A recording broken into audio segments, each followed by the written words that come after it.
Cypress automation framework, the compressive mobile automation framework, Playwright automation framework, Java Selenium framework, which has integration with CI/CD with our best practices and the kind of services that we provide. A Cypress framework where I have automated Orange HRM. Orange HRM is a human resource management system. It is a web app. So I'm just using it for demo purposes of this Cypress automation framework that I have created. So I'll just quickly walk you through the kind of code and the framework that we have implemented. As you can see, this is one of my tests, and you can see this verify links broken, verify links not broken. So you can see this code is very readable, and it is because we have implemented page object model. So if we can just go here and see, here is all the code, and here it is getting called. So whenever there is some reusability needed, we have used that, written the code here, and then we are calling it here. This makes the code very readable. This makes the code very easy to maintain. And then when something is changed in the development, we don't have to make changes at multiple places. We just have to make changes at one place, and it will be reflected in all the places. We also use Cypress commands for something that is used all over the site. We have created a Cypress login command, and you can see that we are using it everywhere. So here in login, in every page we use this sci.login HRM, which also makes it very easy, very reusable and easy to maintain. I will just quickly run something for you here. We can use multiple browsers, any browser that we want. Here I will just go with the standard one, and I will run something for you here. You can see it logged in, it had this assertion, it made that assertion, it passed, so it went ahead. Here, and here it took a screenshot. We have added that piece of code here, if you can see. So it takes a screenshot, and we have it saved here to track our progress, everything here. So both the tests passed. So I'll give another example. Let me start by showing you the base test class, which acts as the backbone of this framework. It's responsible for setting up the APM server and initializing the Android driver. This class ensures that each test starts with the same setup, making it easy to manage multiple tests. We use this class to handle common tasks like launching and closing app, managing timeouts, and setting up the necessary capabilities for the test environment. Next, I'll demonstrate the page object model. Each screen of the application is represented as a page object, which contain all actions and implement on that screen. This makes our test highly maintainable and easy to scale. Instead of writing actions repeatedly across the test cases, we define them once in the page object classes and reuse them whenever necessary. This approach ensures that our test script remain clean and readable. Now let me show you the test case. These are where the actual logic is executed. In our framework, the test cases interacted with the page object model. Here you can see when I click on this method will be calling in this test case. In our framework, test cases interacted with the page objects, perform actions, and validate results through assertions. By organizing our test this way, we ensure that each test is focused on validating a specific user flow and is easy to maintain and expand. Now let me show you now let's run this file.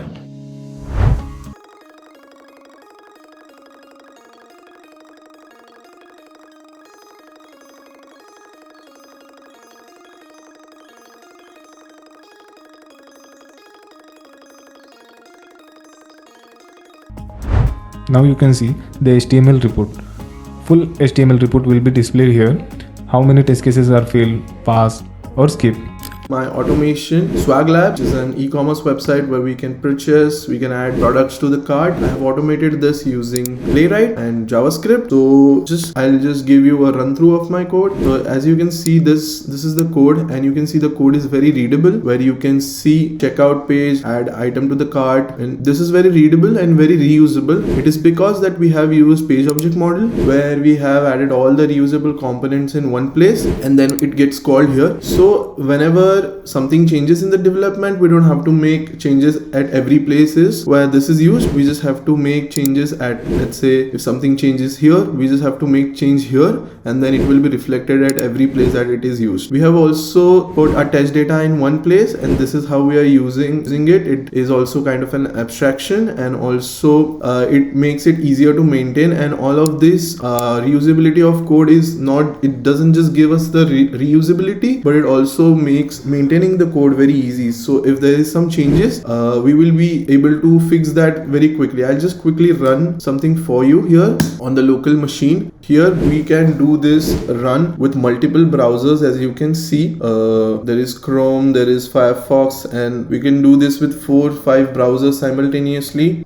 And we can also add multiple workers here, which will run your jobs parallelly, which will make it much faster and save a lot of time. And this is definitely much faster than manual effort, and even with the automation effort, it is much faster because of the multiple jobs. So after this, I will just quickly push some new code onto the GitHub, and I will show you how it runs in real time.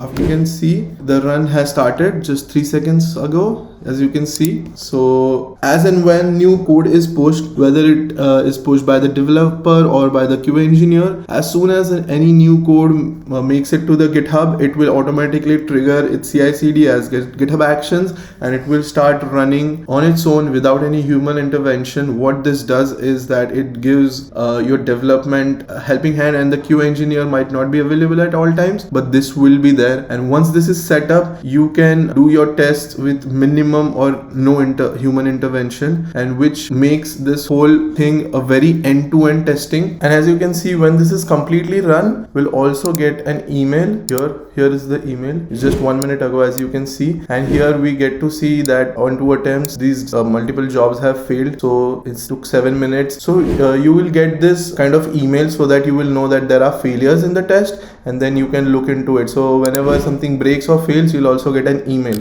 Welcome to this video, where I'm going to walk you through my automated testing of this app Innovify. Innovify is a TypeScript based React application which I have automated in Java Selenium. So in this app I have automated this form filling, this invoice detailing, where I have to upload an image and fill this whole form again, and also loading this invoice. So there is a bunch of test cases that I have automated, and this Innovify is basically an invoice generating website which helps you keep track and create your invoices. So let me just walk you through the kind of code I've written for it. So you see, these are my main tests of all the things that I just talked about, and for these tests to be reusable and to be maintainable, I have followed driver management and page object model. So in this file I have all the drivers, all the browsers, etc. that are needed for this, and then in the page object model I have all the reusable components, all the code that will be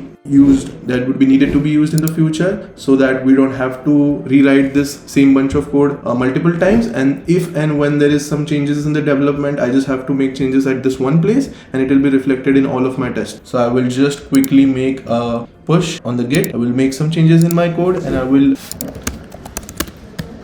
do this in front of you. I'm just making some changes to the code and pushing it to my GitHub. Once I do that, it will immediately trigger and Jenkins will run, and this will happen on every push.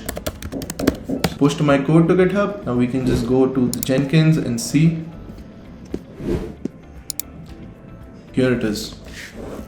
We can see this test is in run right now. After this is run, we can also see the Jenkins report. Well, here, along with all the logs, all the stack traces, etc. And you get all the information. And not just this, on every failure you get an email, what was successful and what was not. If something fails, you get an email, so that you stay updated with this. This is the latest one that we just received 0 minutes ago. As you can see, we have received this, that something must have failed, or something is false, something is not going according to our expectations, and you get a link here. So if you click on it, you are redirected to the Jenkins, where you can see what is happening, what all went wrong, what is going good, and you can just go to the test results and you can see all the data that you need here. So these are the kind of services that we provide, which is total end-to-end testing, including the CI/CD, Jenkins, or whatever CI/CD that you expect from us, with email integration, so you get all the updates, all the notifications that you need, and you don't need any human intervention. Once this is set up, you can just keep developing, just keep adding to your development, and this will be triggered automatically and will get tested automatically. So for services like this, please reach out to us at testriq.com. You have all the contact information displaying on the screen. Thank you for watching. Have a good one.